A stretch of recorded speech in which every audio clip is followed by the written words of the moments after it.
Burn City Suns talk. Brendan and Damian, like 18 on the run, the way you containing them. All the latest from coming to the Suns, inside information and getting it done. For Phoenix Sports, they #1. Kinda like Booker, yeah, they on the rise. Come and see, it's all things Phoenix. Burn City Suns talk, we going live.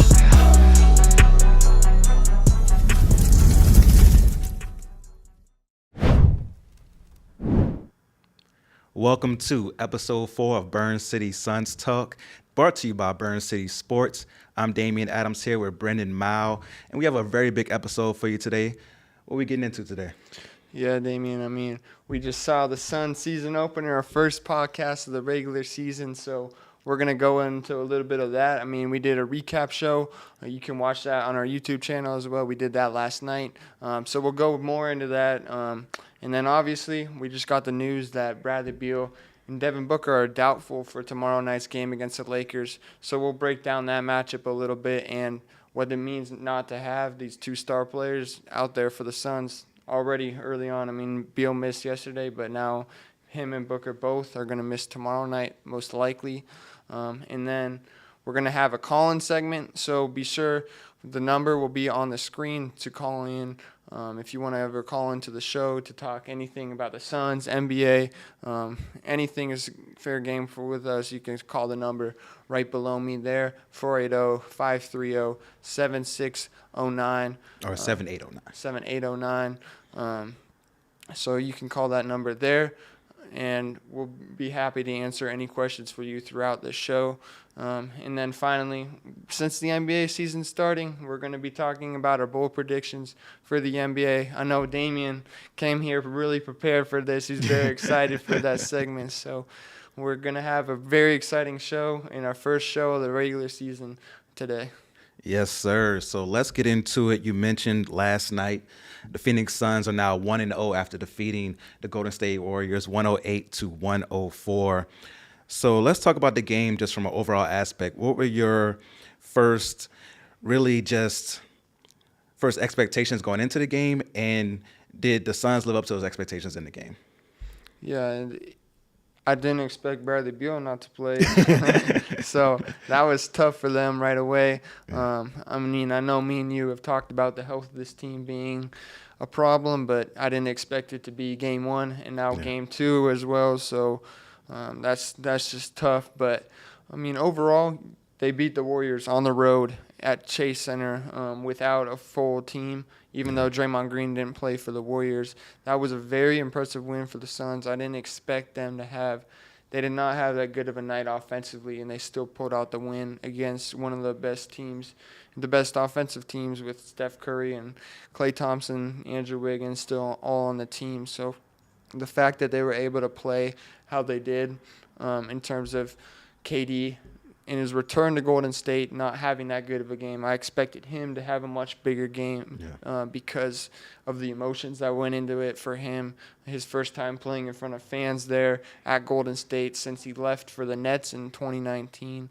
So it was a very emotional game for him, and I think the Warriors did a good job on him defensively, which led to him struggling, but it didn't matter in the end. The Suns were able to rally back after a bad third quarter, 11-0 run in the fourth quarter, and then just Devin Booker doing what Devin Booker does, helping them pull out the victory. So it was like when you watch Devin Booker play basketball, it's always so pretty to watch. So I'm glad to get to see that again. For sure. Brendan even texted me during the game like, I missed this so much about Devin Booker, just watching him play. In that first half, he was going crazy, 15 points in the first quarter. As you see here, 32 points for the game, 8 assists, 6 rebounds. Did have 6 turnovers, but was much better at handling the ball at the end of the game where he had those 3 clutch assists to help the Suns get the victory there.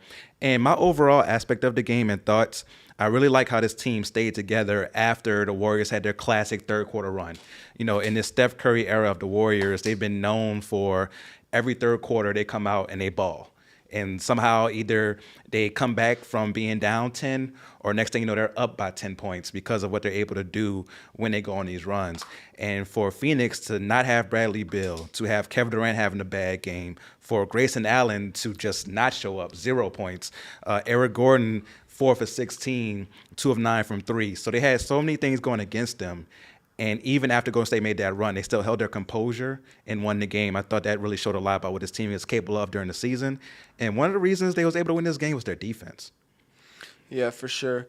And I just want to mention again, like if you want to call in and talk about this game with us, you could call in here at this number. So we'll put this number up throughout the show, and be sure if you have anything you want to say to us to call us. But yeah, I mean, defense, like you said, defense was huge, and I thought the main guy there, Josh Okogie, he was we had 3 players of the game. He was one of them, Josh Okogie. You could see his stats here. I'll say 17 points. 17 points, yeah, 17 points, and he had 4 offensive rebounds. There you could see his stats. He had 5 rebounds total, but if you watch the tape, he had more offensive rebounds that just didn't count because he was tipping the ball out to other guys. So, I mean, he was huge, and you saw him. I think the biggest thing with him was he wasn't settling for those threes that we saw last year. Yeah. Even though he might be an improved three-point shooter, he was not settling. He was taking in the paint, and that's always going to lead to a higher field goal percentage. And he's not going to hurt the team by driving in the paint when the defenses are backing off of him. So I think when he's kind of figured out his role playing next to KD and Booker. So I think that was huge to see him take that next step last night right away.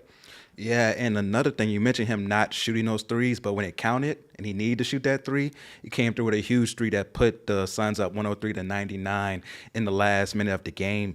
And in that moment, could you just imagine how nervous you could be? You haven't shot all game, and Devin Booker passed you the ball, and you know we need this shot to make sure that we hold on to this lead. And he buried it with no hesitation, all net. That takes a lot to do. And talk about somebody, who's able to bury a shot while having a bad game or not shooting well. Eric Gordon also hit a big shot in that last segment of the game where Devin Booker had those 3 big assists. Eric Gordon, went 4 for 16 for the game, 2 for 9 from 3, but was still confident in his shot in those last moments.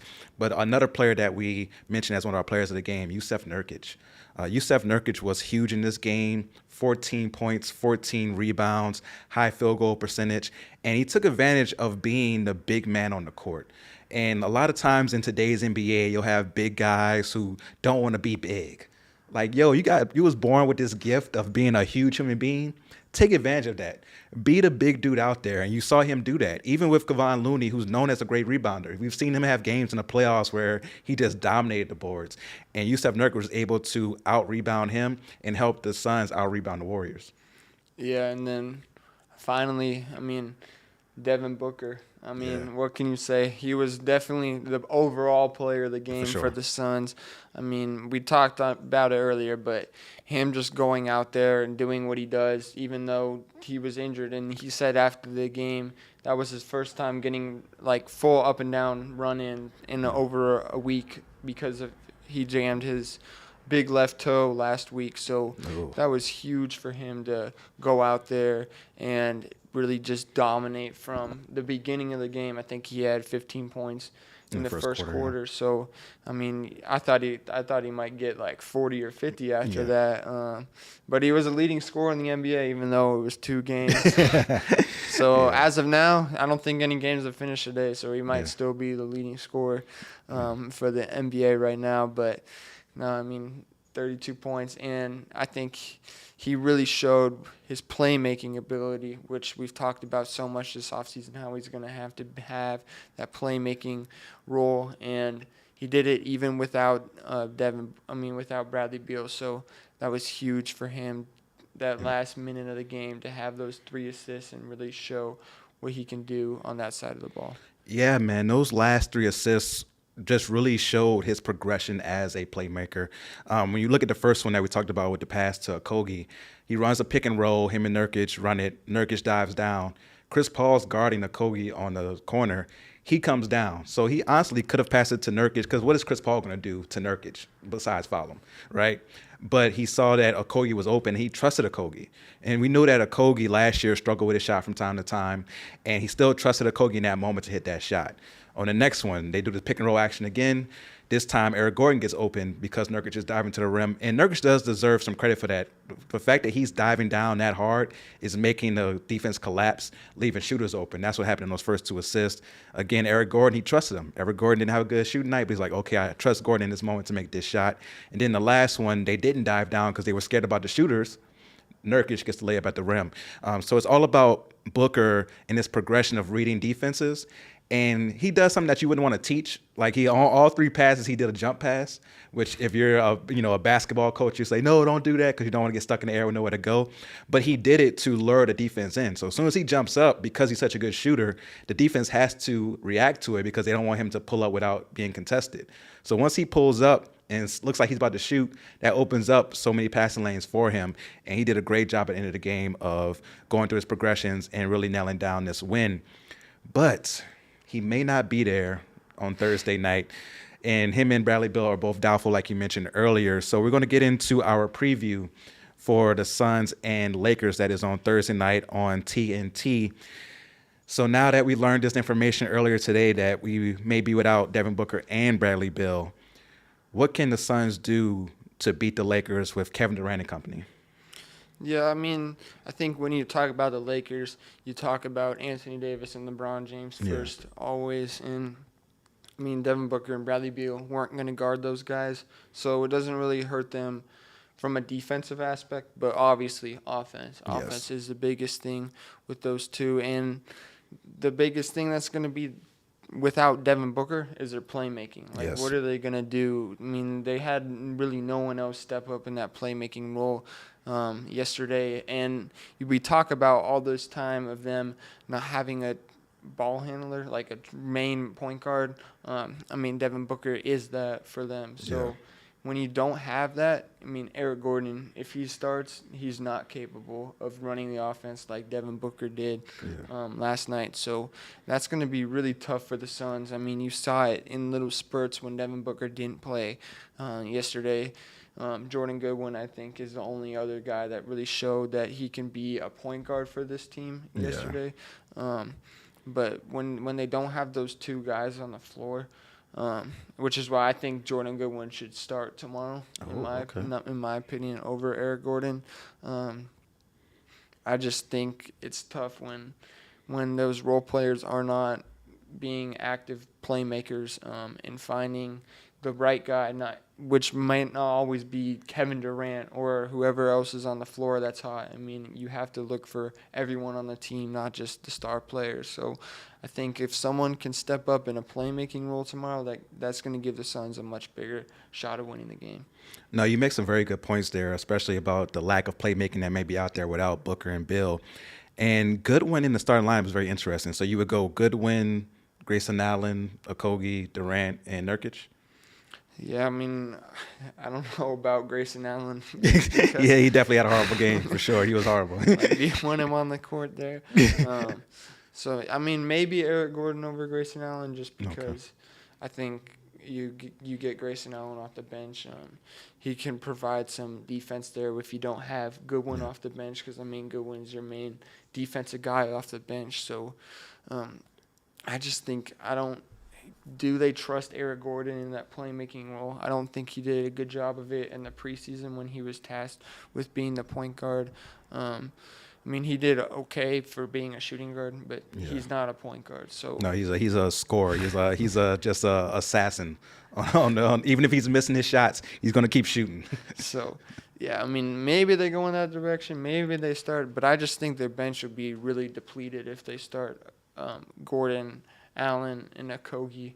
I mean, you have those three guys. You'd have Yuta and Goodwin and Eubanks off the bench would be the three guys. So I think that's where their depth is going to help. I think Nasir Little, I mean, he played a little bit during last game, but he can also be plays that role of Okogie on the floor when he's in there. So him, Grayson Allen, and Okogie are like the three guys that play that kind of small forward role. And LeBron James, I mean, you need someone to guard him.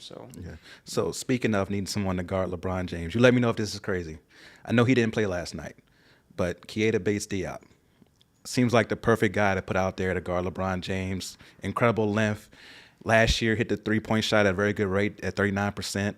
He's somebody who also is good at cutting off the ball. I know he didn't really play that much in the preseason, and it seems like Frank Vogel may not really be that hot on him. But he seems like the perfect player to put out there to bother LeBron James and also be like someone who could bother Anthony Davis as far as like doubling sometimes or even just faking the double, sometimes coming down and going back out because he's so long he can do that and still stay in range with his player. Do you think that would be a crazy move to maybe start Keita Diop and still have your same rotation out of that? I think so, just because, I mean, you could still have KD guard LeBron because I just think the Lakers are small. They're small like the Suns. I mean, they have Taurean Prince I think he starts as their fifth starter. So they don't have Vanderbilt. He might be that fifth starter. He's out tomorrow night, and he missed last night as well. So it's going to be tough to judge. But I think if they're going to give that role to anybody who deserves it, it would be Chimezie Metu. I think he showed more in the preseason. I mean, me and you both, if you look at our rotation predictions on YouTube, you can check those. We did those before the game yesterday just for the season in general, and we both had Chimezie Metu in there and not Keita Diop. So I think he would be another good candidate there to especially get some minutes against guarding LeBron and AD. I mean, you mentioned it. You need someone on the floor that can guard both of them.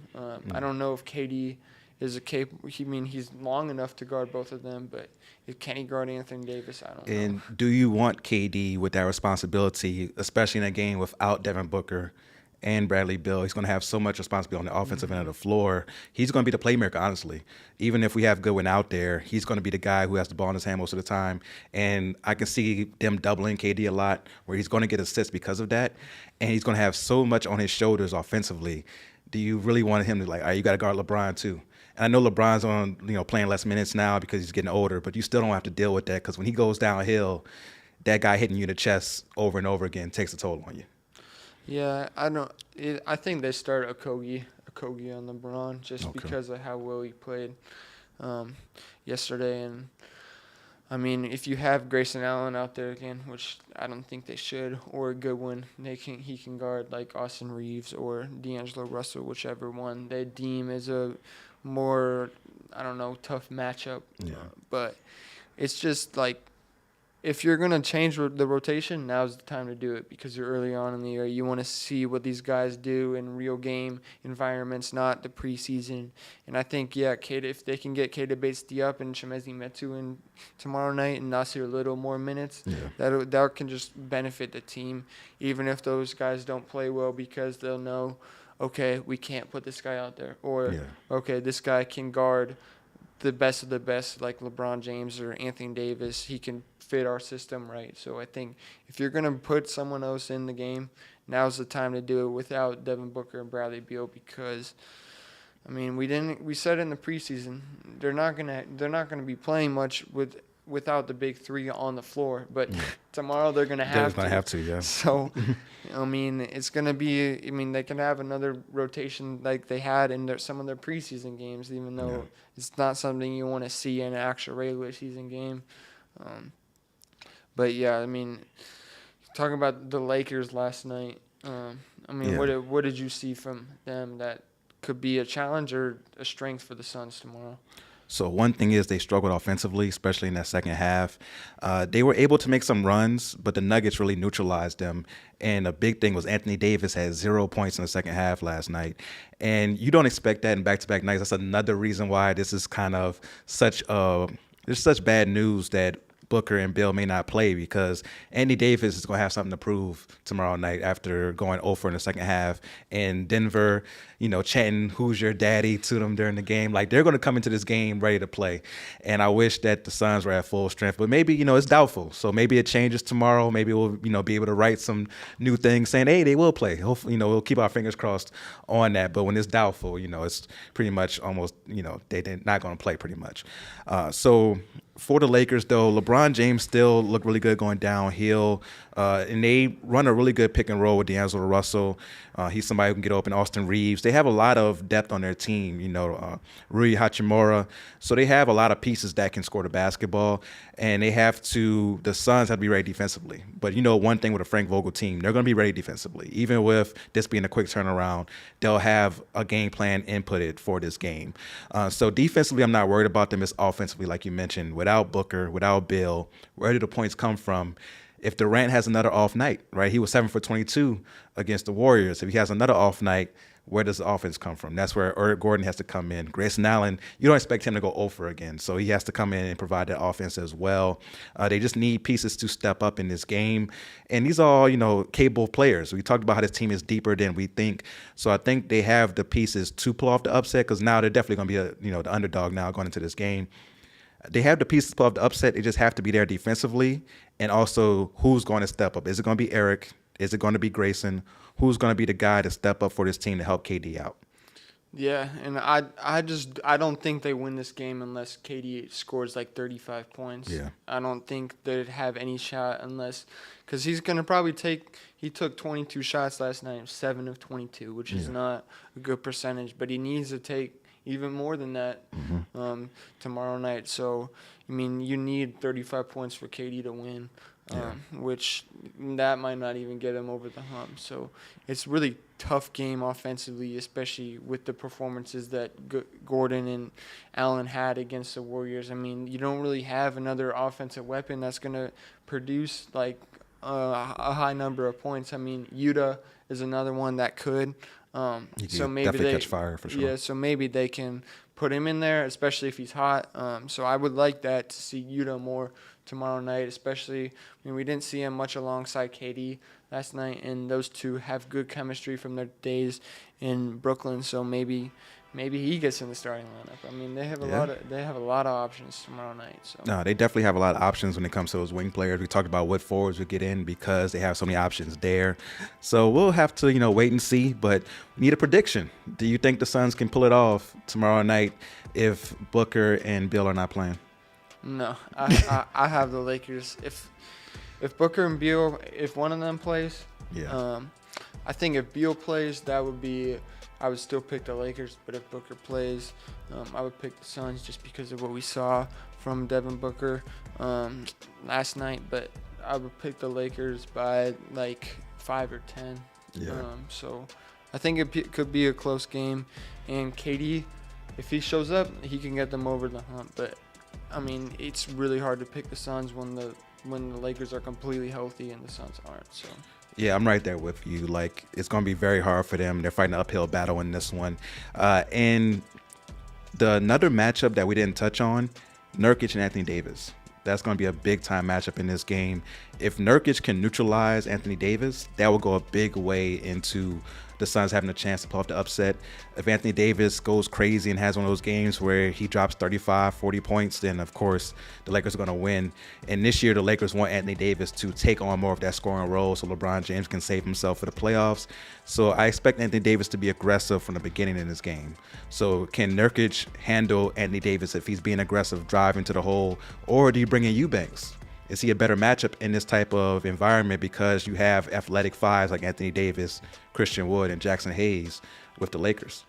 Yeah, and Yusuf Nurkic said that like 90% of the players don't try in preseason, but when they met in the preseason, Anthony Davis dominated Yusuf Nurkic. Yusuf went like 1 of 11 in that game. It's only preseason, but it wasn't a good sign to see Nurkic do that against Anthony Davis right away. So hopefully he can turn that around, and there's going to be a lot of responsibility on him, especially from a playmaking standpoint is another aspect that he loves to play make, but can he do that without Devin Booker, without Bradley Beal? Is their offense going to be so tight that they can't have good spacing? So I don't know what we'll see from Yusuf, but yeah, it could be a telltale sign. If he has a good game against Anthony Davis, that'll be huge for the Suns, but you can't really think much of it if he has a bad game just because of all the guys they're missing. We said in the preseason, he doesn't do that well without them at full strength just because of the player that he is, the way that he plays. So Yeah, for sure. We definitely agreed on that. He needs those other guys out there for him to succeed.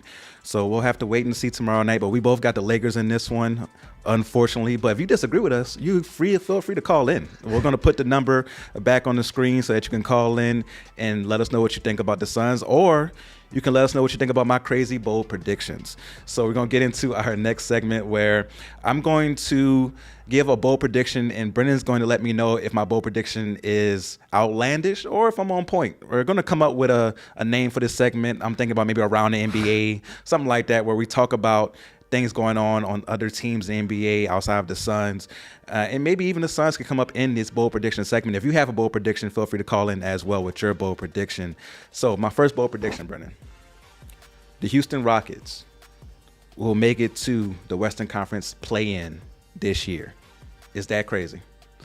I mean, is that based on like players really stepping up, or Ime Udoka just coming in there and completely changing it around?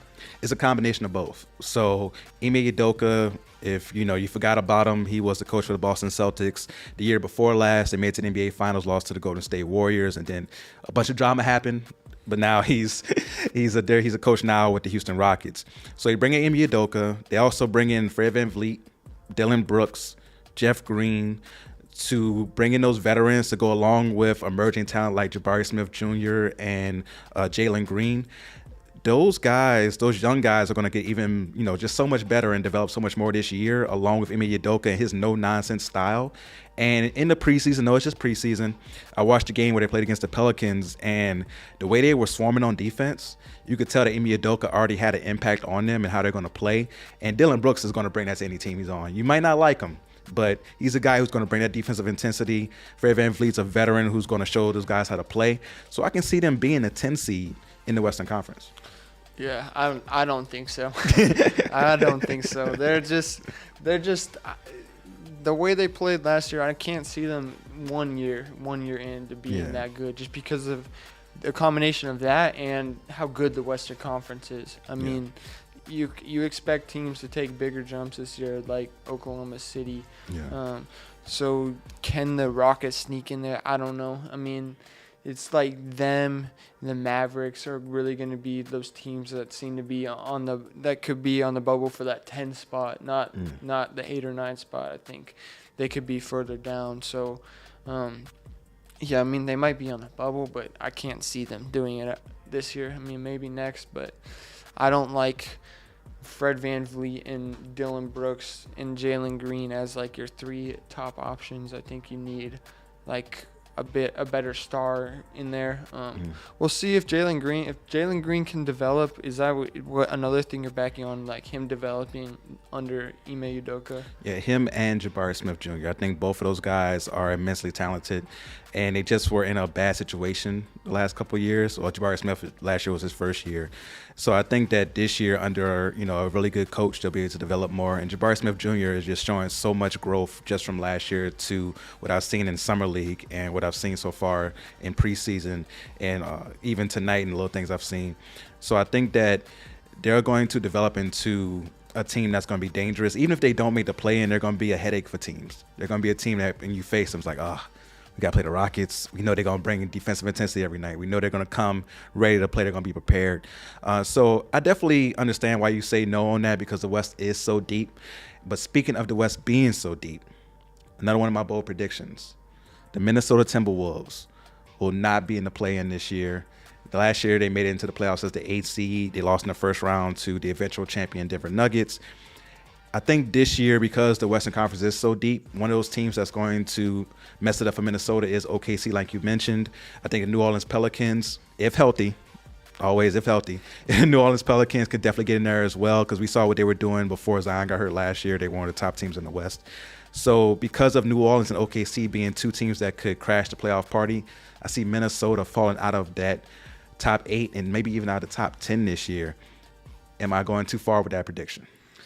I mean, I think that's where everyone has Minnesota right now. Not in that bubble spot of 7 to 10. So I think they're another team that's going to be a weird team in this Western Conference. It seems like you need to have those veteran stars. And is Cat a veteran star is Rudy Gobert, someone that can lead them. I mean, Anthony Edwards, I think he's going to have a good year. So I think they could definitely make the play-in just because of Anthony Edwards specifically. I think the way that he plays, he's built to be a star in this league because he does it on both ends. I mean, he can score the ball. He can play really good defense. So I think he's going to take a big jump forward this year. And I mean, I'm not a fan of them having Cat and Gobert, but I think Anthony Edwards can take them into at least the playing game. Anthony Edwards is amazing. Don't get me wrong. I truly believe in him, and I think he's going to be either first or second team All-NBA this year. That's how much I believe in his talent. But the team, like you mentioned, is just a weird-built team, right? Rudy Gobert and Karl-Anthony Towns together as your front court just doesn't mesh. Rudy Gobert is a zero on offense. Doesn't give you anything unless it's, a wide open layup or dunk. Cat is a zero on defense. So to put them together, it doesn't improve either one of them on the other end of the court. Cat being out there doesn't help Rudy Gobert be better on offense. Rudy Gobert being out there doesn't help Cat be better on defense. So I think that the team is just weirdly built. Anthony Edwards will be able to navigate it and be good, but it just won't be enough this year, in my opinion, for them. So let me give you another one of my predictions for this year, one of my bold predictions for this year. And it's actually one, I know you're going to agree with this one because you kind of mentioned in our last episode, the Philadelphia 76ers. You talked about how, they might have a year where it all goes down because of the drama that's going on with them. And it's already happening. It didn't even take long for the drama to start. James Harden missing practice and then just showing up today like, oh, let's go and go, let's go play. Like, where were you at, bro? Like, you can just show up and be like, let's go play now.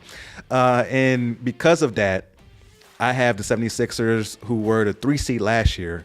I have them falling to either the 6 or maybe even the 7 seed this year. I know you believe they may even fall to the playoffs. Yeah, I definitely think they could take a big drop down, just because, like, if Tyrese Maxey or James Harden, I mean, not James Harden, Joel Embiid, if one of those two guys gets hurt, I don't know what else, what other option they have offensively. So I think them and just the drama that's around them with James Harden. I mean, you saw, I think Woj reported that the Clippers are now backing out of trade talks with James Harden, so James Harden's going to be there, and he's not going to want to play, which you saw that happen in Houston a few years ago. So, I mean, he balled out there just because he wanted to show everyone that he was worth trading for. But can he do that again? I don't know. I just think they have way too much drama, and they could definitely fall out of the playoffs or down just to the 7 or 8 seed, like you said. So I don't think they're going to be a top team in the East anymore. And that's for sure. No, I agree with you there. And let me look at the camera. Let me look at the camera on this one. James Harden, what do you expect? What do you expect at this point? This is your third time trying to wiggle yourself out of a situation that you put yourself in. People got to remember, he opted in. He had a chance to be a free agent and then was like, let me opt in and make sure I get this $35 million. When you opt in to $35 million, you sign a deal, you opt in to play basketball for the team that you signed the contract for. So to opt in and then say trade me without a sign and trade agreement already in place, and then be like, oh, Daryl Morey's a liar. What did he lie about, James? Tell us. We would love to know. Tell us what he lied about. Then maybe we can understand better. But for you to get into the situation, opt in, then ask for a trade, and then get mad when you can't get traded. And the fact is, the Clippers were never that invested in you. They were like, we'll take you if you're available, but they didn't want to trade Terrence Mann. Terrence Mann? Like, that's what's holding up the deal? Terrence Mann? That means they just didn't want you. So James Harden needs to realize that he's no longer the Houston James Harden that was dropping 60-point triple-doubles that could do whatever he wanted to do. He's no longer that guy. You got to get in there, be professional, and maybe next year you'll be in a situation that you want to be in. But right now, the way you're behaving, the way that you're doing this, is just super unprofessional, and it's not going to lead to you or Daryl Morey getting what you want. It's going to lead to the 76ers either dropping out of the playoffs, like Brendan said, or being a first-round exit, like I said earlier. So that was my bold prediction. Did you have any bold predictions for today? Yeah, I'll have one just because we're a Suns podcast, so I'll have one for the Suns. I think the Suns, I mean, it's tough with them already not being healthy, but if they're healthy, I think they can have a top 3 offense all time. with Devin Booker, Bradley Beal, and Kevin Durant leading the way, just because those three guys are, I think, three of the top 15 offensive players in the NBA right now. So when you have those three guys, I think if they stay healthy, they can definitely be a top 3 team in the West. I mean, in all time. No, I definitely can see that. And their offense, because those three guys all thrive in the mid-range, it goes against what defenses want to stop today. Defenses want you to shoot contested mid-range jumpers, but Devin Booker, Bradley Beal, Kevin Durant are all great at that shot. And then once you say, okay, we're going to take that away, they can step back and hit threes. They can drive to the rim. And then you have shooters that surround them, like Eric Gordon, like Grayson Allen. They didn't shoot great last night, but they're shooters who are going to shoot good most of the time. So I feel like with the surrounding talent around those big three, I can definitely see this being a great offense, being one of the greatest of all time, but they have to be on the court to make that happen. And unfortunately, they may not be on the court tomorrow night. So make sure you write that number down, 480-530-7809 for the next episode, because we're about to close out now. But I want you guys to call in for the next episode and let us know exactly what's going on for that one. And we'll be here definitely next week to let you know. But please let the people know where they can follow us on social media. Yeah, you can follow me at Brendan_Mao on X. Martin, do we have anyone that's called in? No. Mm-hmm. Okay, so we don't have anyone that called in, but yeah, like Damian said, we can definitely, if you ever have a question about anything Suns, NBA, we'll be free to answer it, and we would love for you to call in. So make sure you call in if you can. And me and Damian will be here every Tuesday or Wednesday night live right here on the Burn City Sports YouTube. Yes, sir. So make sure you follow me at The Real Deal WDA. That's The Real Deal, W as in whiskey, D as in Delta, A as in Alpha, on all social media platforms. Make sure you follow our channel, Burn City Sports, on YouTube and on all social media platforms. We're more than just the Suns. We cover the Cardinals, the World Series appearing Diamondbacks. We cover the Coyotes, the Phoenix Rising, everything Arizona State, Phoenix Mercury. Anything Phoenix sports, we have you covered. So make sure you follow Burn City Sports on all social media platforms. And until next time, peace.